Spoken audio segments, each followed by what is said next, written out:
ആകാശവാണി. കേന്ദ്ര സർക്കാരിന്റെ Viksit Bharat guarantee for Rozgar and Ajeevika mission Grameen bill 2025 കുറിച്ച് തിരുവനന്തപുരം പ്രാദേശിക വാർത്താ വിഭാഗം തയ്യാറാക്കിയ സ്പോട്ട്ലൈറ്റ് പരിപാടിയിലേക്ക് സ്വാഗതം. ഇന്ത്യയുടെ ഗ്രാമീണ തൊഴിൽ നയത്തിൽ സുപ്രധാന മാറ്റത്തിന് തുടക്കം കുറിക്കുന്ന 2025 Viksit Bharat guarantee for Rozgar and Ajeevika mission Grameen ബില്ലിന് രാഷ്ട്രപതി ദ്രൗപദി മുർമു അംഗീകാരം നൽകി.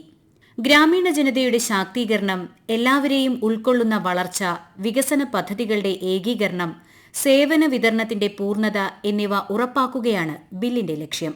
ഗ്രാമീണ കുടുംബങ്ങൾക്കുള്ള നിയമപരമായ വേതനാധിഷ്ഠിത തൊഴിലുറപ്പ് ഒരു സാമ്പത്തിക വർഷത്തിൽ 125 ദിവസമായി വർദ്ധിപ്പിക്കുന്നതാണ് നിയമം. 2 പതിറ്റാണ്ടുകളായി ദശലക്ഷക്കണക്കിന് ഗ്രാമീണ കുടുംബങ്ങൾക്ക് വരുമാനവും തൊഴിലവസരങ്ങളും നൽകുന്ന 2005 മഹാത്മാഗാന്ധി ദേശീയ ഗ്രാമീണ തൊഴിലുറപ്പ് നിയമത്തിന് പകരമാണ് പുതിയ നിയമം. ഇന്ത്യയുടെ ഗ്രാമീണ തൊഴിൽ വികസന ചട്ടക്കൂടിൽ നിർണായക പരിഷ്കാരങ്ങൾ വരുത്തുന്ന Viksit Bharat guarantee for Rozgar and Ajeevika mission Grameen bill 2025 parliament നേരത്തെ പാസാക്കിയിരുന്നു. വികസിത് ഭാരത് അറ്റ് 2047 എന്ന ദർശനത്തിന്റെ ഭാഗമായാണ് സർക്കാർ VBG റാംജി ബിൽ അവതരിപ്പിച്ചത്. ആധുനിക വികസന ലക്ഷ്യങ്ങൾക്ക് അനുസൃതമായി ഗ്രാമീണ തൊഴിൽ മേഖലയെ പരിവർത്തനം ചെയ്യുക, ഗ്രാമീണ ജനതയുടെ ഉപജീവന മാർഗം മെച്ചപ്പെടുത്തുക, ആസ്തി സൃഷ്ടിക്കൽ, സംയോജിത അടിസ്ഥാന സൗകര്യ ആസൂത്രണം എന്നിവയ്ക്കും നിയമം വഴിയൊരുക്കുമെന്നാണ് പ്രതീക്ഷിക്കുന്നത്. ഒരു കേന്ദ്ര സർക്കാർ ക്ഷേമ പദ്ധതി എന്നതിലുപരി ഗ്രാമീണ മേഖലയിലെ തൊഴിൽ രംഗം വികസനത്തിനുള്ള സംയോജിത മാർഗമായി മാറ്റാനാണ് ഈ നിയമത്തിലൂടെ ശ്രമിക്കുന്നത്. ശാക്തീകരണം, എല്ലാവരെയും ഉൾക്കൊള്ളുന്ന വളർച്ച, വികസന പദ്ധതികളുടെ ഏകോപനം, സമ്പൂർണ്ണ സേവന ലഭ്യത എന്നിവ അടിസ്ഥാന ശിലകളാക്കിയാണ് ഇത് തയ്യാറാക്കിയിരിക്കുന്നത്. ഈ നിയമത്തിലൂടെ ഗ്രാമീണ കുടുംബങ്ങളുടെ വരുമാന സുരക്ഷ വർദ്ധിക്കുകയും ഭരണ സംവിധാനവും ഉത്തരവാദിത്ത സംവിധാനങ്ങളും ആധുനികമാവുകയും ഈട് നിൽക്കുന്നതും ഉൽപാദനക്ഷമവുമായ ഗ്രാമീണ ആസ്തികളുടെ സൃഷ്ടിയുമായി ബന്ധിപ്പിക്കുകയും ചെയ്യുന്നു. അതുവഴി സമ്പന്നവും സ്ഥിരതയുള്ളതുമായ ഗ്രാമീണ ഇന്ത്യയ്ക്ക് അടിത്തറയിടാനാണ് കേന്ദ്ര സർക്കാർ ലക്ഷ്യമിടുന്നത്.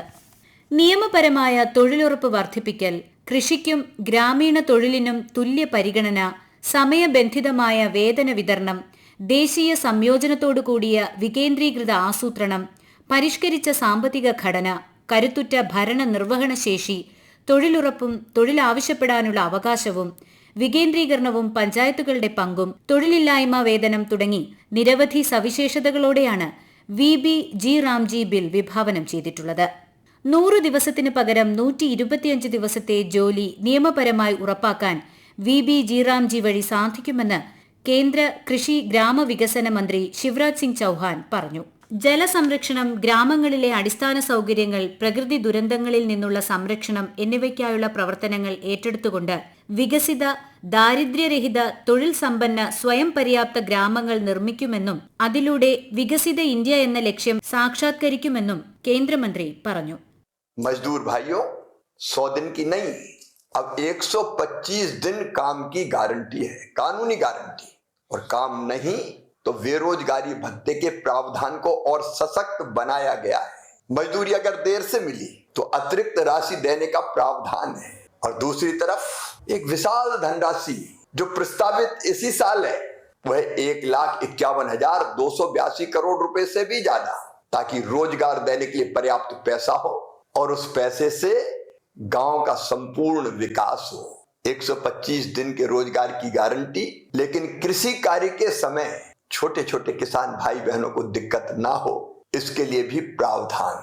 ये कानून गरीब के हक में है, ये कानून विकास के हक में है, ये कानून मजदूरों को रोजगार देने की पूरी गारंटी है। विकसित भारत के निर्माण के लिए विकसित गांव का संकल्प पूरा करता है। അവിദഗ്ധ കായിക അധ്വാനത്തിന് തയ്യാറുള്ള മുതിർന്ന അംഗങ്ങളുള്ള ഓരോ ഗ്രാമീണ കുടുംബത്തിനും ഒരു സാമ്പത്തിക വർഷത്തിൽ കുറഞ്ഞത് 125 ദിവസത്തെ വേതനത്തോടുകൂടിയ തൊഴിൽ VBG റാംജി ഉറപ്പാക്കുന്നു. മുമ്പുണ്ടായിരുന്ന 100 ദിവസമെന്ന തൊഴിൽ പരിധി വർദ്ധിപ്പിച്ചത് കുടുംബങ്ങളുടെ ഉപജീവന സുരക്ഷയും വരുമാന സ്ഥിരതയും വർദ്ധിപ്പിക്കും. വിത്തു വിതയ്ക്കൽ, വിളവെടുപ്പ് തുടങ്ങിയ പ്രധാന കൃഷി കാലയളവുകളിൽ ആവശ്യമായ കർഷക തൊഴിലാളികളുടെ ലഭ്യത ഉറപ്പാക്കുന്നതിനായി ഒരു സാമ്പത്തിക വർഷത്തിൽ ആകെ 60 ദിവസത്തിൽ കവിയാത്ത ഇടവേള പ്രഖ്യാപിക്കാൻ സംസ്ഥാനങ്ങൾക്ക് ഈ നിയമം അധികാരം നൽകുന്നു. എങ്കിലും 125 ദിവസത്തെ സമ്പൂർണ്ണ തൊഴിലുറപ്പ് തുടർന്നും നിലനിൽക്കും. ബാക്കിയുള്ള കാലയളവിലാകും അത് നൽകുക. ഇത് കാർഷിക ഉൽപാദനക്ഷമതയ്ക്കും തൊഴിലാളികളുടെ സുരക്ഷയ്ക്കും ഒരുപോലെ ഗുണം ചെയ്യും. ജോലി പൂർത്തിയാക്കി ഒരാഴ്ചയ്ക്കുള്ളിലോ പരമാവധി 15 ദിവസത്തിനുള്ളിലോ വേതനം നൽകണമെന്ന് നിയമം അനുശാസിക്കുന്നു. നിശ്ചിത കാലയളവിനപ്പുറം കാലതാമസം നേരിടുന്ന സാഹചര്യത്തിൽ വ്യവസ്ഥകൾക്കനുസൃതമായി കാലതാമസത്തിന് നഷ്ടപരിഹാരം നൽകേണ്ടതുണ്ട്. ഇതിലൂടെ വേതന സുരക്ഷ ഉറപ്പാക്കുകയും വേതനം വൈകുന്നതുകൊണ്ടുള്ള ബുദ്ധിമുട്ടുകളിൽ നിന്ന് തൊഴിലാളികൾക്ക് ആശ്വാസം നൽകുകയും ചെയ്യുന്നു.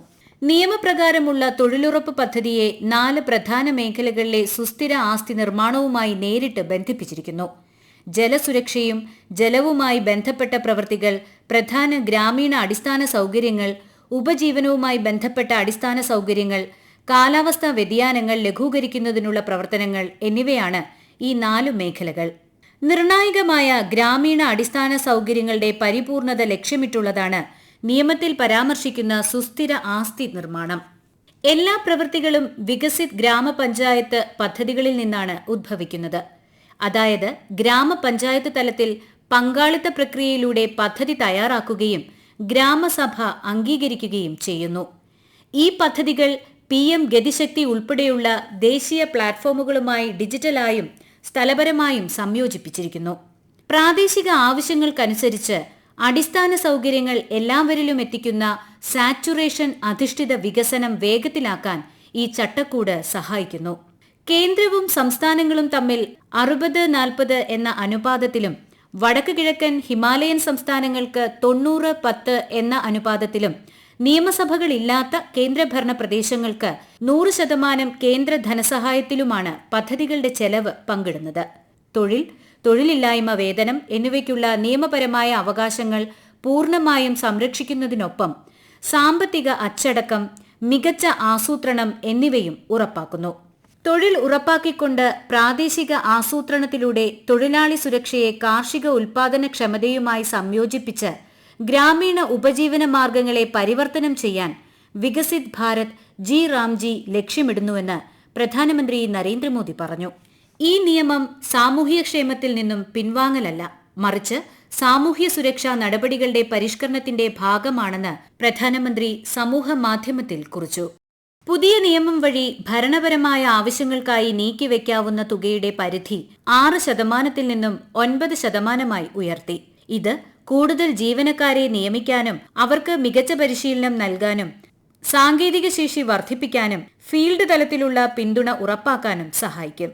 ഇതുവഴി പദ്ധതിയുടെ ലക്ഷ്യങ്ങൾ കൂടുതൽ ഫലപ്രദമായി കൈവരിക്കാൻ സ്ഥാപനങ്ങൾക്ക് സാധിക്കും.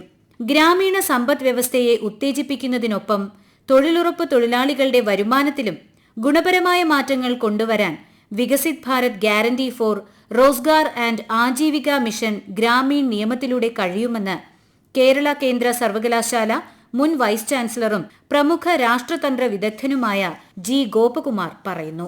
ഇത് തീർച്ചയായിട്ടും ഗ്രാമീണ മേഖലയെ ഫോക്കസ് ചെയ്തതാണ്.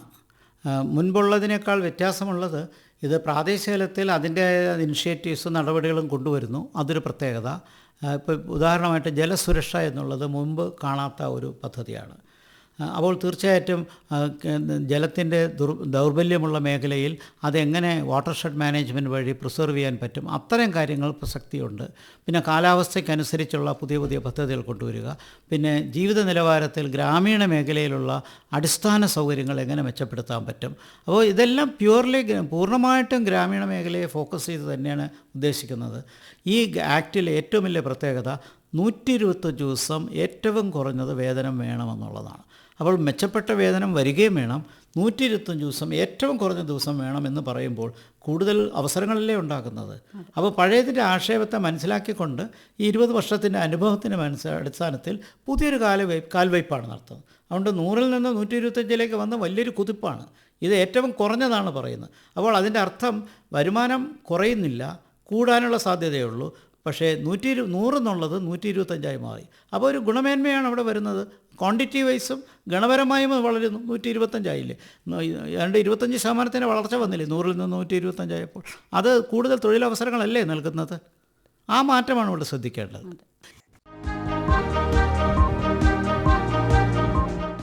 ഈ നിയമം പദ്ധതികളുടെ ആസൂത്രണമോ നടപ്പിലാക്കലോ കേന്ദ്രീകൃതമാക്കുന്നില്ല. പദ്ധതി ആസൂത്രണം ചെയ്യാനും നടപ്പിലാക്കാനും മേൽനോട്ടം വഹിക്കാനുമുള്ള അധികാരം അതത് തലങ്ങളിലെ പഞ്ചായത്തുകൾക്കും പ്രോഗ്രാം ഓഫീസർമാർക്കും ജില്ലാ അധികാരികൾക്കുമാണ് നൽകിയിരിക്കുന്നത്. പ്രാദേശികമായ തീരുമാനങ്ങൾ എടുക്കാനുള്ള അധികാരം പഞ്ചായത്തുകളിൽ തന്നെ നിലനിർത്തിക്കൊണ്ട് പദ്ധതികളുടെ സുതാര്യതയും ഏകോപനവും ഉറപ്പാക്കാൻ മാത്രമാണ് ദേശീയ തലത്തിലുള്ള സംയോജനം ലക്ഷ്യമിടുന്നത്. മുൻപ് നൽകിയിരുന്ന അവകാശ നിഷേധ വ്യവസ്ഥകൾ ഈ നിയമം നീക്കം ചെയ്യുകയും അർത്ഥവത്തായ നിയമപരമായ സംരക്ഷണമായി തൊഴിലില്ലായ്മ വേതനം പുനഃസ്ഥാപിക്കുകയും ചെയ്യുന്നു. സാങ്കേതിക വിദ്യയിലുൾപ്പെടെ രാജ്യം വലിയ കുതിച്ചുചാട്ടം നടത്തുന്ന ഈ കാലഘട്ടത്തിൽ ഗ്രാമീണ മേഖലയിലും സാങ്കേതിക വിദ്യ അടിസ്ഥാനമാക്കിയുള്ള മാറ്റങ്ങളുടെ സ്വാധീനം ഉണ്ടാകേണ്ടതാണെന്ന് കേരള കേന്ദ്ര സർവകലാശാല മുൻ വൈസ് ചാൻസലർ ജി ഗോപകുമാർ അഭിപ്രായപ്പെട്ടു. ഇത്തരത്തിൽ സൂക്ഷ്മതലത്തിലുള്ള നൈപുണ്യ വികസനത്തിനു കൂടി പദ്ധതി വഴിയൊരുക്കുകയാണെന്നും അദ്ദേഹം പറഞ്ഞു. നമ്മൾ സാങ്കേതിക മേഖലയിലും ഡിജിറ്റൽ മേഖലയിലും വലിയ കുതിച്ചുചാട്ടം നടത്തുമ്പോൾ അത് ഗ്രാമീണ മേഖലയിൽ അതിനുള്ളൊരു വ്യത്യാസവും അതിനുള്ളൊരു വ്യക്തതയും അതിൻ്റെ ഒരു ശക്തിയും സ്വാധീനവും വർദ്ധിക്കുമെന്നുള്ളതാണ്. പക്ഷേ ഇനിയുള്ള സാങ്കേതിക യുഗത്തിൽ പ്രത്യേകിച്ച് കൂടുതൽ ശാസ്ത്രീയപരമായ കാർഷിക സമ്പദ് വ്യവസ്ഥയും അതുവഴി കർഷകർക്ക് കൂടുതൽ പ്രൊഡക്ടിവിറ്റി ഉൽപ്പാദനക്ഷമത വർദ്ധിപ്പിക്കാൻ കഴിയുമ്പോൾ തീർച്ചയായിട്ടും ഒരു 15% ആൾക്കാർ തന്നെ കാർഷിക രംഗത്ത് നിന്നാൽ പോലും അവർക്ക് ഈ രാജ്യത്തിൽ ആവശ്യത്തിനുള്ള ആഹാരം പ്രൊഡ്യൂസ് ചെയ്യാൻ മാത്രമല്ല വിദേശത്തേക്ക് കയറ്റുമതി ചെയ്യാൻ പറ്റുന്ന രീതിയിലുള്ള ഉൽപ്പാദനക്ഷമത നമുക്കുണ്ടാകും. എന്ന് പറഞ്ഞാൽ സ്വാഭാവികമായും കാർഷിക രംഗത്ത് നിന്ന് കുറച്ച് പേരെങ്കിലും സാങ്കേതിക രംഗത്തും വ്യവസായ രംഗത്തും സേവന മേഖലയിലേക്ക് മാറും. ഈ പദ്ധതിയിൽ കൂടി മൈക്രോ തലത്തിൽ സൂക്ഷ്മതലത്തിൽ നൈപുണ്യ വികസനത്തിനുള്ള സാഹചര്യം നൽകുകയാണ്. തൊഴിൽ ദിനം 100-ൽ നിന്നും 125 വർദ്ധിപ്പിച്ചത് ഏറെ പ്രയോജനപ്പെടുമെന്ന് ഇടുക്കി ജില്ലയിൽ നിന്നുള്ള തൊഴിലുറപ്പ് തൊഴിലാളി പുഷ്പ സുകുമാരൻ പറയുന്നു. പിന്നെ ഈ 125 കിട്ടിയത് തന്നെ ഈ പാവങ്ങൾക്ക് ഒത്തിരി ഉപകാരപ്പെട്ടിട്ടുണ്ടത്. ഓരോ കുടുംബത്തും ഒത്തിരി ദാരിദ്ര്യങ്ങൾ അനുഭവിക്കുന്ന ഒത്തിരി കുടുംബക്കാരുണ്ട്. അപ്പൊ അവർക്കൊക്കെ ഇത് വലിയൊരു ആശ്വാസമായിട്ടാണ് ഞങ്ങൾക്ക് പറയാനുള്ളത്. വേറെ പണി ഒന്നും പോകാതെ ഈ തൊഴിലുറപ്പിന് തന്നെ വരുന്നവരുണ്ട്. അവർക്കൊക്കെ ഈ 125 കിട്ടിയത് ഒത്തിരി ആശ്വാസമാണ്. തൊഴിലുറപ്പ് 125 തൊഴിൽ ദിനങ്ങൾ കിട്ടിയേക്കുന്നത്. പരിഷ്കാരങ്ങൾ അനവധി പേർക്ക് ആശ്വാസമാണെന്ന് ഇടുക്കി ജില്ലയിൽ നിന്നുള്ള തൊഴിലുറപ്പ് തൊഴിലാളി ഗീതാ രാജനും പറഞ്ഞു. ദാരിദ്ര്യം അനുഭവിക്കുന്ന ഒത്തിരി ആൾക്കാരുണ്ട്. അവർക്ക് അതെല്ലാം ഇതുകൊണ്ട് വളരെ ആശ്വാസമുള്ള ഒരു കാര്യമാണ്. 125 തൊഴിൽ ദിന പദ്ധതി അത് നല്ല കാര്യം തന്നെയാണ്. എൻ്റെ കൂടെ അതുപോലെ തന്നെ പണിയുന്നവരും അങ്ങനെ തന്നെ പറയുന്നത്. കൂലിയും കൂടി കുറച്ച് വർദ്ധിപ്പിച്ചാൽ നല്ലതായിരുന്നു. പാർലമെന്റ് പാസാക്കി രാഷ്ട്രപതിയുടെ അംഗീകാരം ലഭിച്ച 2025 വികസിത് ഭാരത് റോസ്ഗാർ ആൻഡ് ആജീവിക മിഷൻ ഗ്രാമീൺ നിയമം ഇന്ത്യയുടെ ഗ്രാമീണ തൊഴിലുറപ്പിന്റെ സുപ്രധാനമായ പുനരുജ്ജീവനത്തിന് കാരണമാകുമെന്നാണ് വിലയിരുത്തൽ.